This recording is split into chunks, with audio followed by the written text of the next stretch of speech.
Hey everyone, it's your professional sarcastic man and seeker of attention, Chris here.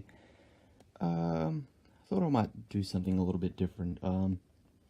So apart from my weekly stuff, there's a lot of kind of older and newer titles that I've been reading recently. Because I've been for the past few weeks I've been very busy, and I've been taking public transport to do some other go to some other events and do some work as well. It gave me a lot of time to catch up on some reading, onto onto comics I bought, and just decided when I have time to read them, I will read them, which a lot of the time isn't. But luckily, with having to go to and from work and work related stuff, I have had time to read it, and I thought I'd just share with what I've been reading and catching up recently. Okay, so the first one I read was The Amazing Spider-Man: Great Power. So this has, let's see.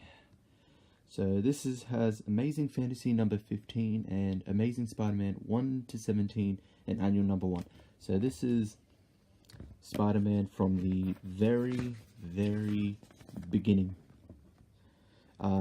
Spider-Man was one I've always definitely wanted to get back on, considering there is not a lot of good stuff with recent Spider-Man that isn't spectacular Spider-Man. I've been avoiding Slott's Spider-Man like the plague. But it's very interesting to see the kind of see everything from the beginning. I know a little bit about Spider-Man, but I never read a lot of his stuff. So it's very good to see the origins of pretty much everyone here. So origin of the Vulture, Electro, Sandman, Doctor Octopus, Kraven the Hunter, Mysterio, and obviously Spider-Man. And it's I was generally surprised by how Spider-Man is kind of depicted. Given a lot of the recent stuff, he doesn't seem like Spider-Man anymore. Because this one, from the very beginning, he's very quippy. He comes off as sarcastic, which I which I kind of connect with. The stereotype being an Australian, we're very sarcastic. We're sarcastic people. So I kind of connected with that with the old with Spider-Man from the beginning, and because they try to be quippy with current day, but it doesn't seem to work most of the time. And where was I gonna go with this? I do like the main thing about him is he's the smartest guy in the room, and he's always picked on because he's a dork or a nerd.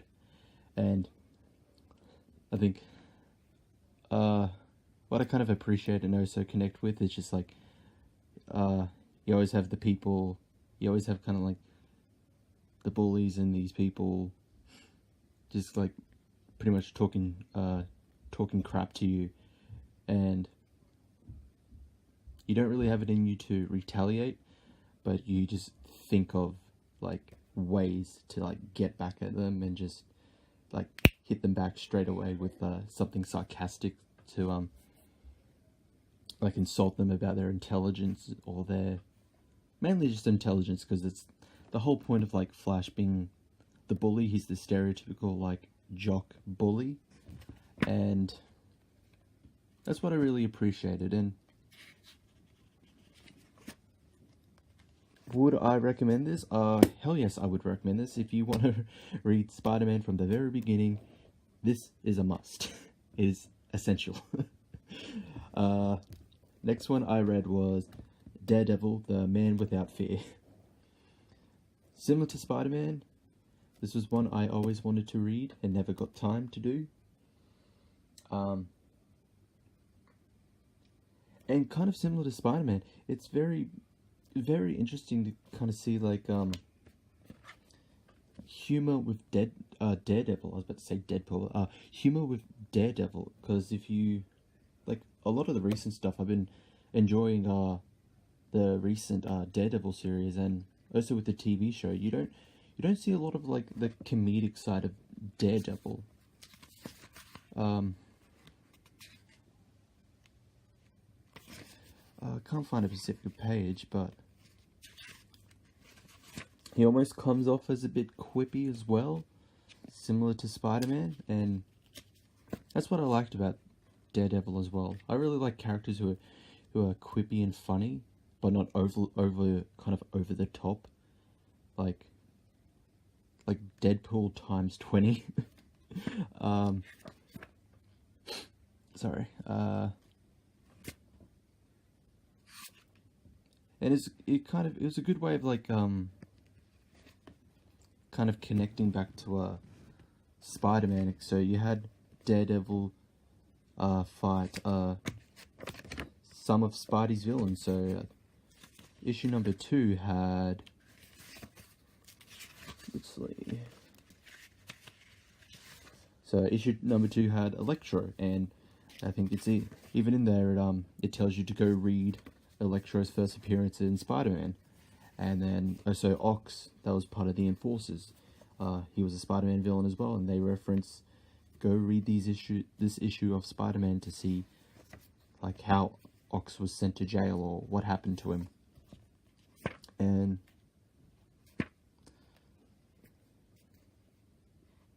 it was also good to see the kind of, although it was kind of random, it's not touched upon, it just randomly changes to a red costume. Like, I know it's supposed to be a iconic issue, apparently, with Daredevil, where he first gets his red costume, but it's kind of like just out of nowhere, just all of a sudden, okay, I'm wearing red.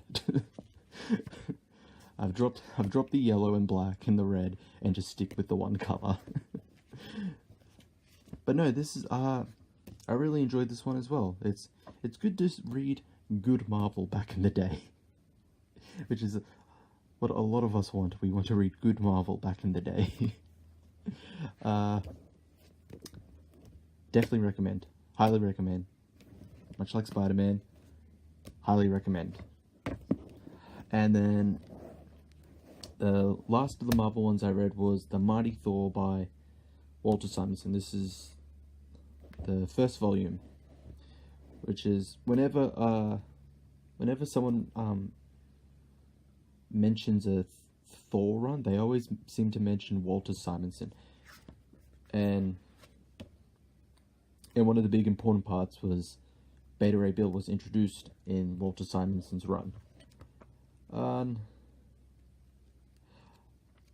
wasn't really familiar with Thor. Like, I know who Thor is, obviously, but I wasn't familiar with Thor, so it was a bit weird to see. He's like, oh, okay, he's actually an alter ego. like, was it Dr. Donald Blake, and it's like, oh yeah, he's not actually his own separate character. He's like, well, he's not his own. Yeah, he's not his own separate character. He's actually kind of like the alter ego of someone who was possessing him or something like that. Yeah. So you have like the nice introduction to Beta Ray Bill. This is cool. This is a cool panel. I took some time like just looking at this panel. It was just a really just awesome panel. And I'll go through. Hey, look, it's not Nicholas. Not Nicholas. I was gonna say Nicolas Cage. Can someone draw that? Can someone draw Nicolas Cage as Nick Fury? It's like no, not the Skrulls. But But anyway, look, it's not Samuel L. Jackson, Nick Cage. Anyway, kind of keeps going. Yeah, that should be it. I believe it ended on a. It ends on a cliffhanger for the next volume, which I'm hoping I can pick up if my store has it available. So yeah, another recommended one. I'm pretty sure I'm gonna be recommending everything, but another recommended one. If you wanna pick up something to do with Thor, definitely pick up a Walter Simonson one. It is great, and I think although for some parts it gets a little wordy, I do appreciate others where it's just kind of not really. I don't want to say simple because that sounds bad, but it's easy to follow. I think that's what I'll say. It's an easy to follow read. Okay, so now to DC. Okay, so I've been going back and just looking for a lot of Jack Kirby runs. So I have his Mr. Miracle run, and I have another two here as well that I'll go through. And I missed out on the 100 Celebration collection because I think even though I started in 2015, like getting my own comics or buying comics, I was very selective with what I bought, and as soon as I started getting into Jack Kirby's comics, and this was announced, like, okay, I'll get this, because I think DC actually did a good job celebrating the history of some of some of Jack Kirby's creations, and I quite enjoyed a lot of them, to be honest. Except for maybe where is it? Okay, trying.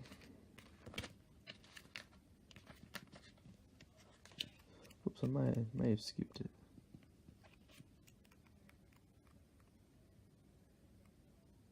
Okay.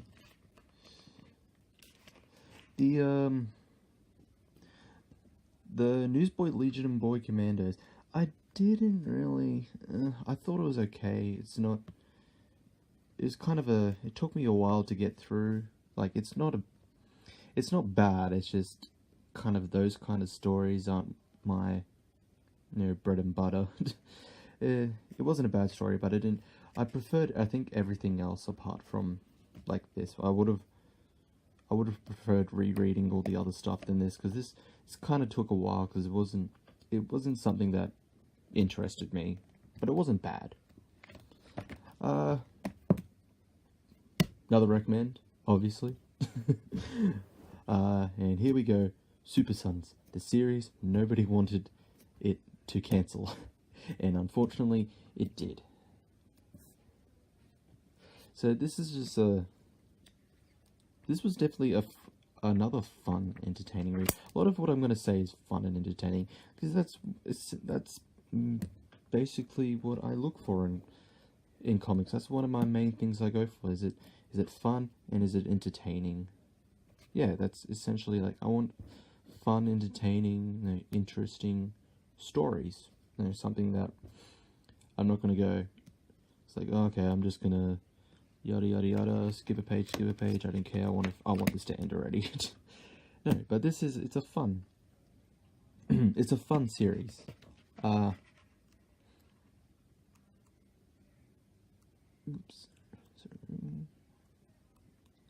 Should probably actually, yeah, since we're going into these types, so essentially the story of this is just Superboy and Robin kind of like, despite their hate for one another or their general dislike of one another, they're teaming up together and to stop Kid Amazo. Amazo? I can't pronounce it. I don't know how to pronounce it. And it's a fun read. It's a fun, entertaining like read of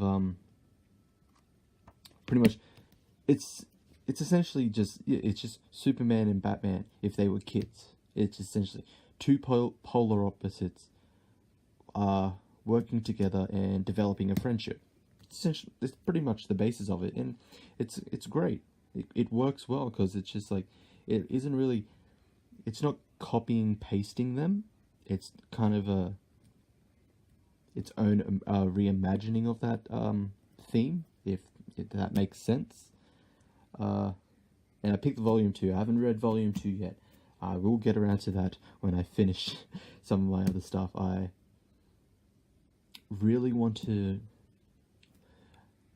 like finish one before I start another, because I feel like I'm just gonna lose my spot and not understand what's happening. Okay, recommend? Yes, definitely. So the next two here are my two Kirby ones that I picked up, because I already have Mr. Miracle over there, but my LCS restocked these, and I said I definitely have to get these. So the first one I read was Jack Kirby's Challenges of the Unknown. One of the main reasons was because there's a new Challenges series coming out for New Age of Heroes, New Challenges I believe it's called, or New Challenges of the Unknown, and I thought I might as well like read where it all began before I read this new series.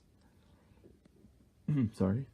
And it's a fun little like adventure run. That's what it is. It's just like a fun like what's the word? Oh, I'm too tired. Yeah, it's a fun adventure series. Just we're covering all these new like supernatural or earthly or out of this world objects, people, scenarios, and yeah, that's essentially just it. It's just I'm trying to think of a better word for it instead of just repeating myself. Yeah, it pretty much is. It's a fun little like adventure comic, because you know the challenges of the unknown. So I was gonna go with somewhere with that, but I'll give it a miss because I was thinking of something and then it disappeared. So I definitely recommend this if you like adventure, just something with like a nice little adventure. Definitely recommend it. And here's the one I'm currently still reading through. I'm a few issues in. If I remember correctly, I'm on... Oops. I'm in issue number 10. So I have about 8 more issues left of this part. So this is The Demon by Jack Kirby.